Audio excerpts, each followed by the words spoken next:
Que el Señor les bendiga, hermanos. ¿Me escuchan así? Amén. Ok. No voy a usar este micrófono. Voy a usar este. ¿Cómo están, hermanos? Hace tiempo, ¿verdad? Hace ya varios meses que no venía aquí con ustedes. Pero bueno, gracias a Dios, ¿verdad? Nos ha traído de vuelta. Antes de iniciar, hermanos, vamos a, si gustan, ponernos de pie. Vamos a tener una oración a nuestro Dios. Oremos. Amado Padre que estás en los cielos, una vez más, Señor, venimos ante tu presencia para pedirte, Señor, suplicarte, si en tu amor, Señor, en tu gracia place concedernos el maravilloso don, Señor, de tu Espíritu Santo, para predicar con poder tu palabra, que lo hagas en este momento, Señor, y que sea tu Espíritu hablando a través de este tu servidor. Quédate con nosotros, Señor, y que sea el Espíritu Santo una vez más llevando tu palabra a nuestros corazones. En el nombre de Jesús, nuestro Salvador, sin mérito alguno, lo pedimos. Amén.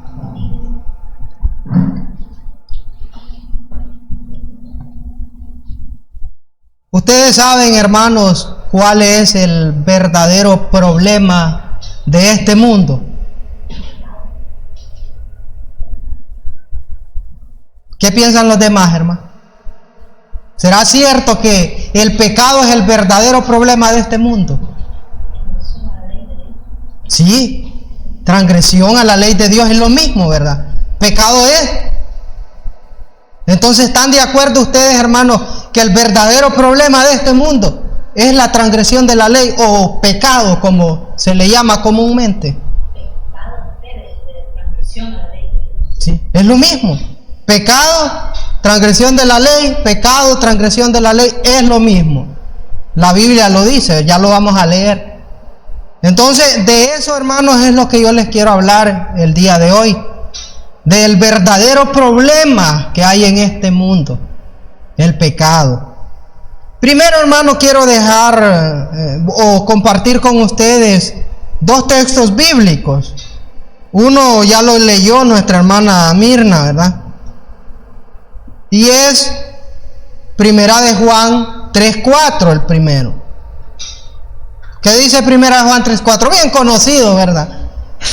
Todo aquel que comete pecado infringe o quebranta también la ley, pues el pecado es transgresión o infracción de la ley, o violación o quebrantamiento, como usted lo quiera llamar, de la ley, cuando la ley no se guarda, para dejarlo bien claro, hermano. Ya lo habíamos dicho, ¿verdad? Pero aquí la palabra de Dios lo reconfirma, hermanos. Pecado es violación, transgresión de la ley. Eso es el pecado, infracción de la ley. Y ese pecado, hermanos, nos dice Isaías 59:2, dice lo siguiente: pero vuestras iniquidades han hecho división entre vosotros y vuestro Dios, y vuestros pecados han hecho ocultar de vosotros su rostro para no oír. ¿Qué es lo que nos ha separado de Dios, hermano? El pecado. Pecado es transgresión de la ley, y ese pecado, esas transgresiones de la ley es lo que nos ha separado de Dios, ha hecho ocultar el rostro de Dios de nosotros, los seres humanos. El pecado. Ahora, hermanos, ya para iniciar, miren, hermanos, hoy muchos de diferentes denominaciones, hermanos, quieren solo mensajes de amor y esperanza. Solo mensajes. No sé, hermanos, si en la iglesia adventista del séptimo día también se quiere mensajes solo de amor y de esperanza. Palabras halagüeñas, dice el hermano. No sé, yo creo que aquí no se da eso, ¿verdad? Aquí no. Pero hermanos, lo que sí yo sé, miren, en las diferentes organizaciones, denominaciones religiosas, se quiere mensajes solo de amor y esperanza. Y está bien. Pero hermano, el amor verdadero enfrenta el verdadero problema de este mundo. ¿Cuál es el verdadero problema de este mundo, hermano? El verdadero problema del mundo no es la pobreza, no es la guerra ni la enfermedad, no. Ese no es el verdadero problema. El verdadero problema del mundo es, como lo dijeron ustedes, el pecado. ¿Cuántas palabras tiene la palabra pecado? ¿Cuántas letras, perdón? 6 letras. Pecado. Ese es el verdadero problema de este mundo, hermano. Desde Génesis hasta Apocalipsis, la Biblia muestra que todo lo malo en la historia humana vino como resultado del pecado. El propósito de este mensaje es mostrar, hermanos, en un recorrido histórico de cómo el pecado arruinó el mundo y cómo Dios en Cristo trajo la única solución a este problema llamado pecado. Punto número 1, hermanos, o primer punto que quiero tratar. El origen de este problema llamado pecado. ¿Dónde se originó ese problema llamado pecado? ¿En qué lugar? Sí, en el cielo. ¿Y aquí en la tierra? En el Edén, ¿verdad? Principalmente en el cielo con Lucifer, sus ángeles que se rebelaron allá. Y en la tierra, hermanos, vamos a traerlo aquí a la tierra. Se originó en el Edén.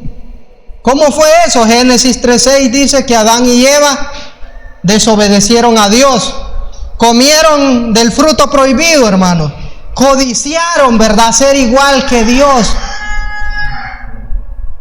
deshonraron a su Padre Celestial, se mataron a sí mismos porque después murieron, hermano. ¿Y cuáles fueron las consecuencias de que Adán y Eva desobedecieran a Dios? De que Adán y Eva pecaran. ¿Cuáles fueron esas consecuencias? Primero, hermano, fueron expulsados del jardín del Edén. Y vino el dolor, la muerte y la separación de Dios, como le decía Isaías, que nuestros pecados han hecho separación entre Dios y nosotros. Eso lo confirma Romanos 5:2, hermano. Solo le doy las citas, usted después la puede buscar. La naturaleza también, hermanos, como consecuencia del pecado, la naturaleza fue herida. La tierra empezó a producir espinos y hubo violencia entre los animales. Los animales antes, hermanos, no se comían, ¿verdad?, entre ellos. Tristemente, cuando el pecado entró, hermanos, los animales empezaron a ser violentos. Se empezaron a devorar entre los unos, entre los otros. El león se empezó a comer la oveja. Y así, ¿verdad?, los diferentes animales comiéndose entre ellos. ¿Cómo podemos aplicar esto en nuestras vidas, hermanos? Todo pecado, aunque parezca pequeño, trae separación y consecuencias más grandes de lo que pensamos. Segundo punto, hermanos, que quiero tratar con ustedes aquí. El pecado se multiplicó en la tierra. El pecado, hermanos, se multiplica. Génesis 4:8 nos dice, nos narra, ¿verdad?, una historia muy triste y trágica, hermano. Cuando Caín le quitó la vida a su mismo hermano Abel, el primer homicidio, hermano, el primer asesinato, pecado, hermanos, que Caín cometió, asesinar a su mismo hermano Abel. También, hermanos, antes del diluvio, Génesis 6:5 dice que toda intención de los designios y los pensamientos del corazón del hombre eran de continuo solo al mal, hermanos. Yo creo, hermanos, que hoy, hermanos, todavía hay bondad en la tierra. Hay personas que hacen actos de bondad. Todavía quizás no hemos visto lo que ocurría antes del diluvio, hermano. Todo designio de los pensamientos del corazón del hombre era de continuo al mal. No digo, hermanos, que no haya maldad hoy. Es que la hay, hermanos. Y muchísima maldad. Pero, hermanos, todavía hay bondad. Le queda un poco de bondad a la humanidad. Porque todavía hay personas que hacen obras de caridad. Pero antes del diluvio, la palabra de Dios lo confirma y dice que todo designio de los pensamientos del corazón del hombre era de continuo solo al mal. Y como juicio, hermanos, Dios envió, ¿qué envió, hermano? ¿Qué envió a causa de qué mandó el diluvio? Del pecado, hermano. Vemos ahí como esa palabra de 6 letras trajo, hermanos, un cataclismo a la tierra. Había una depravación moral tan grande, hermanos, que Dios, para raer el pecado de la tierra, no tenía otra opción más que mandar un diluvio a esta tierra. Yo pregunto, hermanos, ¿dónde quedó el amor de Dios en ese momento? ¿Sabe cuántas personas, hermanos, se estima que vivían en la era antediluviana? Más de lo que existen hoy. Es un estimado, hermano, para lo que vivían las personas en ese tiempo. Casi 1000 años reproduciéndose, los hijos reproduciéndose. Hermano, la generación antediluviana se multiplicó muy rápido. Se cree, hermanos, que había un estimado entre 7,000 a 8,000 millones de personas, lo que hay hoy en el mundo. Y yo pregunto, hermanos, ¿dónde quedó el amor de Dios en ese momento? ¿Por qué Dios, hermanos, exterminó 8,000 millones de personas? Me pregunto yo. ¿Dónde quedó el amor de Dios? ¿A causa de qué, hermano? Del pecado. Y, hermano, hoy que estamos viviendo en los últimos días, la tierra va a ser destruida otra vez por el fuego de la segunda venida de Cristo. Y ustedes, hermanos, si no perdonó Dios a los antediluvianos, ¿qué va a pasar con el mundo hoy? Dios es justo, hermano. Dios es justo. ¿Saben dónde quedó el amor de Dios, hermano? ¿Saben dónde quedó el amor de Dios? En una arca que es conocida como el arca de Noé. Se salvaron 8 personas. Ahí Dios salvó su plan. No exterminó a toda la humanidad, hermano. El amor de Dios lo preservó en esas 8 personas que se salvaron en el arca. Y hoy, hermanos, si nosotros seguimos en pecado, hermanos, ¿qué va a pasar con nosotros? Yo pregunto, hermanos, ¿será que usted, al pueblo antediluviano, cuando todo designio de los pensamientos de sus corazones era de continuo al mal, podía irle a hablar o ir a hablarle de esperanza, de amor? Mire, el amor, Dios es amor y es que lo es, yo sé que lo es, pero Dios no los iba a salvar en sus pecados, nunca. En sus pecados Dios no los iba a salvar.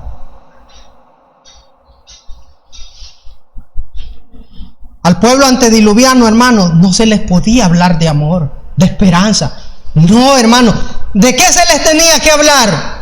que venía un juicio, un diluvio que iba a destruir la tierra, porque ellos se encontraban en una depravación moral, en mucho pecado.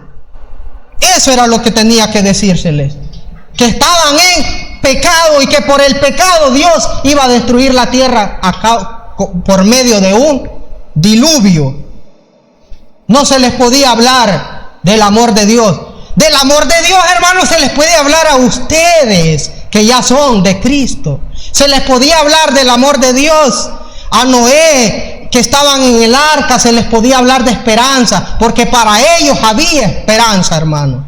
Para Noé había esperanza, la había. ¿Había para los antediluvianos? Sí, la había, pero se abandonaban el pecado. Por lo tanto, tenía que mostrárseles primero el pecado para que ellos lo abandonaran. Había esperanza, hermanos, y les puede hablar de amor. Se le podía hablar de amor y esperanza a Noé, que estaba en el arca, porque ellos iban a ser salvados. Pero al pueblo antediluviano se le tenía que decir. La esperanza para ellos era que abandonaran el pecado y entraran con Noé en el arca, y así se iban a salvar, hermano. El pecado, hermano, no controlado, se multiplica y arruina familias, sociedades y naciones enteras, y al mundo entero, hermanos, como sucedió con el pueblo o la civilización antediluviana.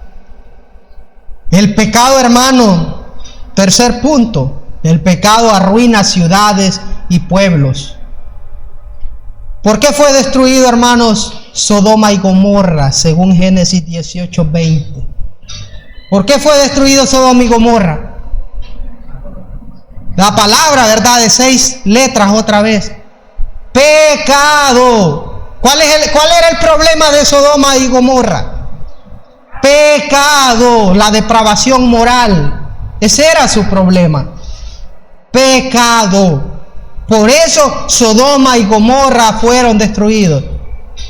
Israel, hermanos, en el desierto sufrió una disciplina por el pecado de incredulidad. Dios mandó, ¿verdad?, 12 espías a la tierra de Canaán, y trajeron un mal informe, 10 de ellos. ¿Y qué sucedió por esa incredulidad, hermano? Instaron al pueblo a que el pueblo no creyera en las maravillas que Dios había hecho ya con ellos. Y el pueblo murmuró. Y por esa murmuración y esa incredulidad, ¿qué pasó con ellos?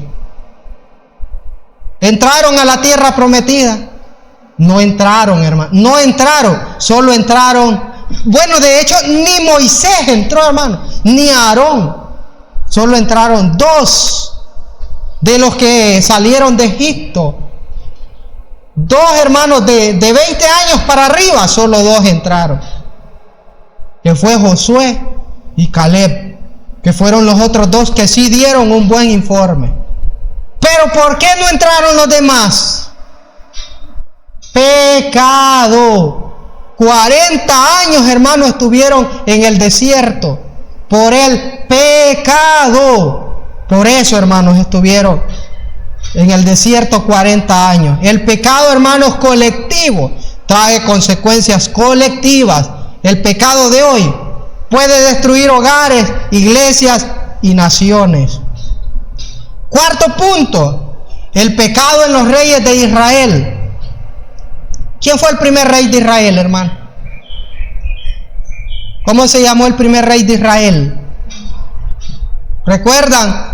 El primer rey que tuvo Israel, Saúl. Saúl fue una persona obediente a Dios. Lastimosamente no, hermano.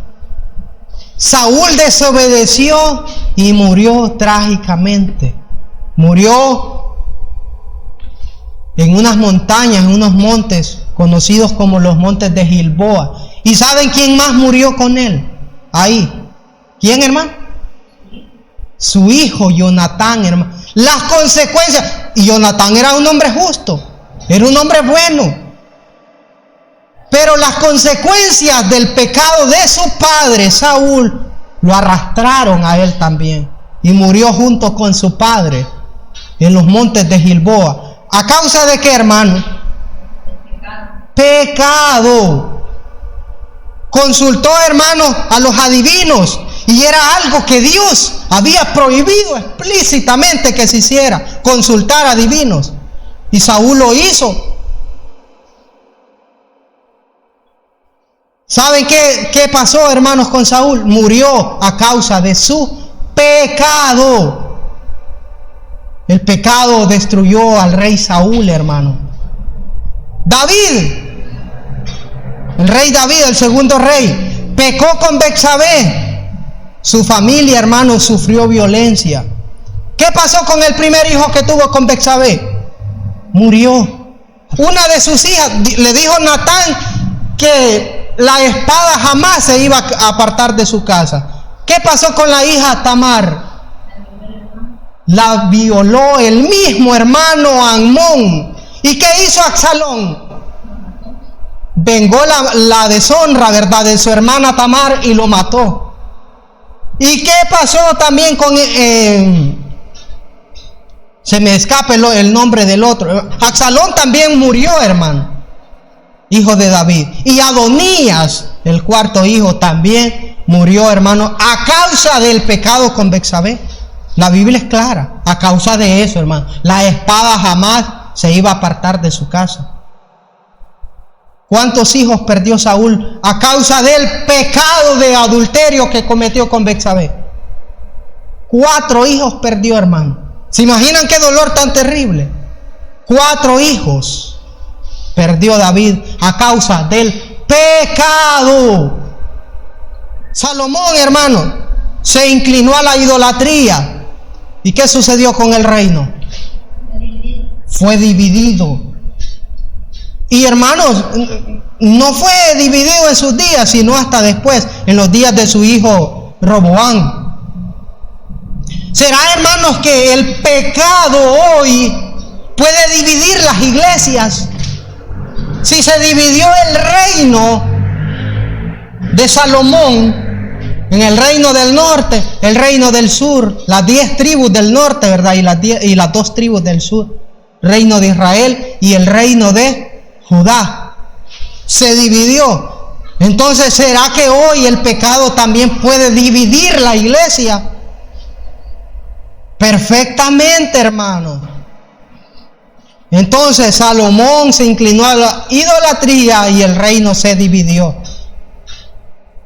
¿Cómo podemos aplicar eso a nosotros, hermanos? El pecado del líder afecta al pueblo.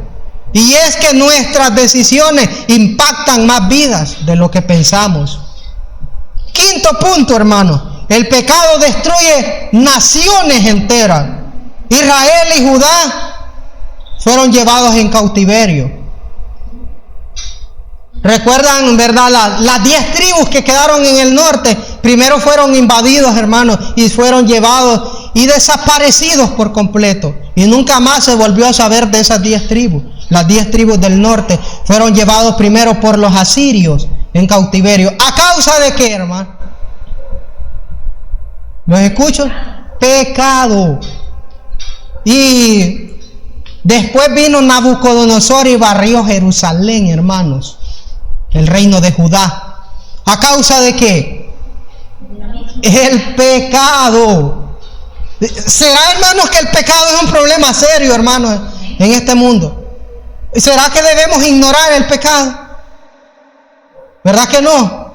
Estoy hablando, hermano, del pecado. No estoy hablando de los pecadores. No estoy juzgando a los pecadores. Eso no me corresponde a mí. Estoy hablando del pecado. Jerusalén, entonces, hermano, fue desolada por Nabucodonosor. Dios, hermano, es paciente. Sí, Dios es paciente. Pero cuando el pecado persiste, llega el juicio. Sexto punto, hermano. El pecado y la cruz.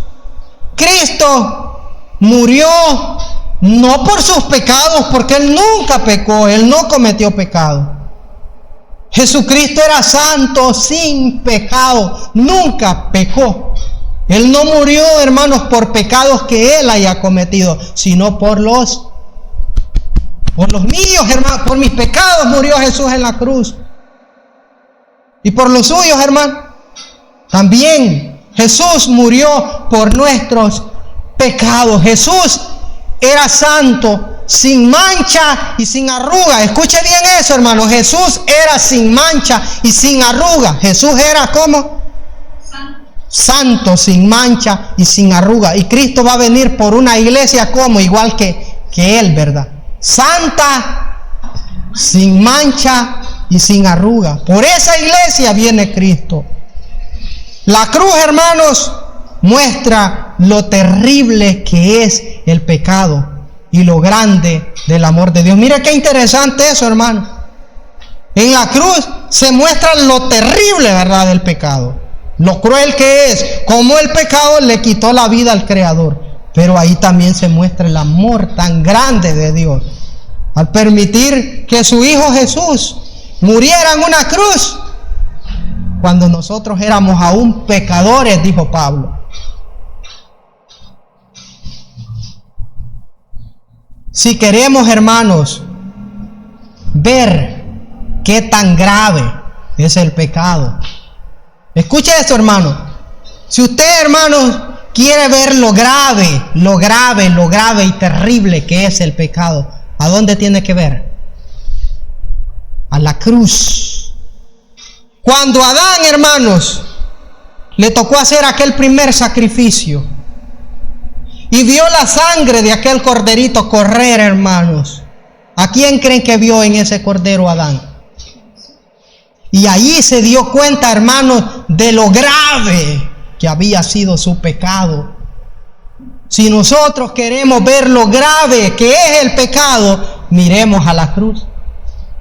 Miremos a la cruz, hermano. Cristo murió en esa cruz por el pecado, no de Él, sino de nosotros. Gloria a Dios por eso, hermanos, porque por eso hoy nosotros tenemos la oportunidad de un nuevo comienzo, de nacer de nuevo. Séptimo punto, el pecado en los últimos días. Jesús, hermanos, en Mateo 24 habló de guerras, rumores de guerras, hambres y pestes o pestilencias. Hermanos, ¿quieren saber estos datos que yo estuve investigando? ¿Cuántas personas mueren anualmente en el mundo de hambre o por problemas relacionados con el hambre? ¿Quieren saber, hermanos, cuántas? Decían las estadísticas, hermanos, que mueren aproximadamente 9 millones de personas en el mundo cada año a causa del hambre o motivos relacionados con el hambre como la desnutrición. 9 millones de personas, hermanos, en el mundo. 24.650 personas diariamente. Las estadísticas y los estimados dicen que cada 4 segundos en este mundo muere una persona de hambre. 1, hermano, 2, 3, 4, ya murió una persona de hambre. 1, 2, 3, 4, ya murió otra persona en el mundo de hambre. Eso es lo que dicen las estadísticas. Diariamente, hermanos, 24.650 personas mueren en el mundo de hambre. Y los países en conflicto, en guerra, es aún más alarmante la cifra. Las guerras, hermanos. La Primera Guerra Mundial, dicen las estadísticas que produjo entre 15 y 20 millones de muertes de personas. Pero nada es eso, hermano. ¿Sabe qué se desató a raíz de la Primera Guerra Mundial? Lo que conocemos como la gripe española. Porque tropas de soldados eran movilizados en diferentes continentes. Y las condiciones de salubridad, hermanos, eran deplorables. A eso súmele el estrés causado por la guerra. Bajó las defensas de las personas, de las personas que vivían en los países en conflicto. Y así, hermanos, la gripe española causó entre 50 y 100 millones de muertes en el mundo. Súmele los 20 millones directos por la guerra. 120 millones de personas, hermano. La Segunda Guerra Mundial, una de las guerras más mortíferas que ha existido en la historia de este mundo. Murieron entre 50 y 80 millones de personas solo por esa guerra, hermano. También se estima, hermano, que hay un aproximado de 18,000 diferentes enfermedades en este mundo. Muchas hermanos, de esas enfermedades, ¿saben cuántas personas mueren por causa de enfermedades no transmisibles en el mundo, como ser cáncer, problemas cardiovasculares y todo eso? Mueren, hermanos, anualmente 43 millones de personas por enfermedades causadas. O sea, por muertes causadas por enfermedades. No de vejez, sino por enfermedades. Jesucristo dijo, hermano, habría guerras, pestilencias, hambre. Lo estamos viendo en el mundo. Claro que sí. ¿Y todo esto a causa de qué, hermano? Del pecado. ¿Será que es un problema que debemos enfrentar el pecado? Es un problema serio, hermano. Porque antes, en el jardín del Edén, antes del pecado, ¿cómo era? Era bello, hermano, glorioso. Y Cristo, hermano, quiere restituir otra vez eso. Y quiere llevarnos otra vez a como era antes. Pero primero, hermanos, hay que tratar ¿qué problema? El pecado. Todas estas guerras, hambres y pestilencias son consecuencias del pecado en el mundo. Hoy, hermanos, muchos predican de amor, pero no hablan del pecado. Y hermanos, amar verdaderamente es advertir. Hermanos, si yo amo a las personas de este mundo, ¿qué tengo que hacer, hermanos? Advertirles. La causa, hermanos, de que 8,000 millones de personas murieran en el diluvio fue el pecado. Y hoy, hermanos, pueden morir muchísimas más si no advertimos al mundo de que el pecado es lo que nos va a llevar a la perdición, de que nos vamos a perder cuando Cristo venga, porque Cristo no viene por personas pecadoras, porque Él nos da el poder, hermanos. Les ha dado el Espíritu Santo a ustedes. ¿Ustedes creen que, hermanos, el Espíritu Santo se le da al ser humano? Dios se lo da a sus hijos de puro gusto. Nos da el Espíritu Santo para que podamos vivir en victoria sobre el pecado, para que el Espíritu Santo transforme nuestro carácter. Hermanos, y como decíamos, ¿verdad? Hay un problema serio en las iglesias, que es que aceptamos, ¿verdad?, lo que se dice, pero tenemos poca o nada obediencia práctica. Pues asentimos con la cabeza, hermano, y decimos, sí, es cierto, pero poco lo practicamos. No lo practicamos, hermanos, el evangelio. Entonces les decía, hermano, amar verdaderamente es advertir.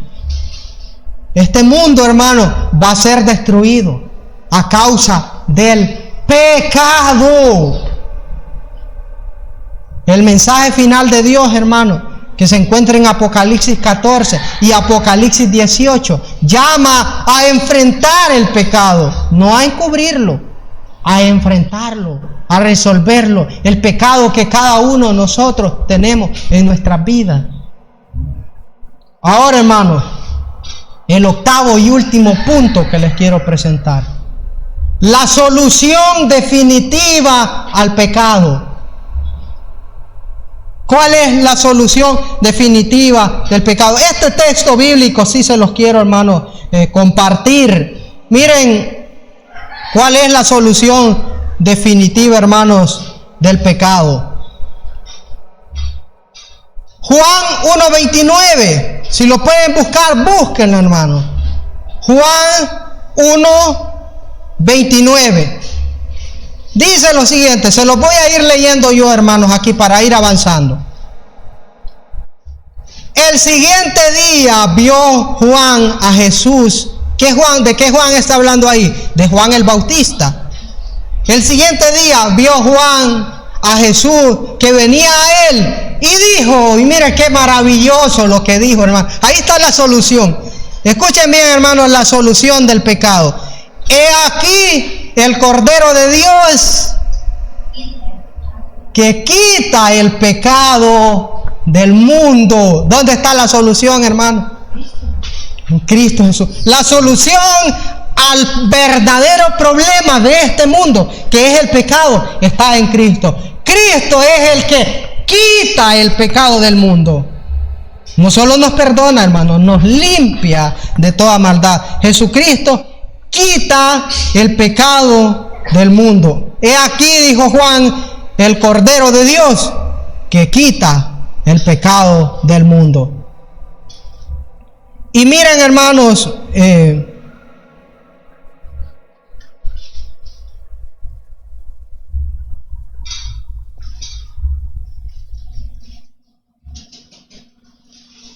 el santuario celestial, hermanos, Jesucristo, ¿qué es lo que está haciendo? Purificando los registros de pecado que hay en el cielo.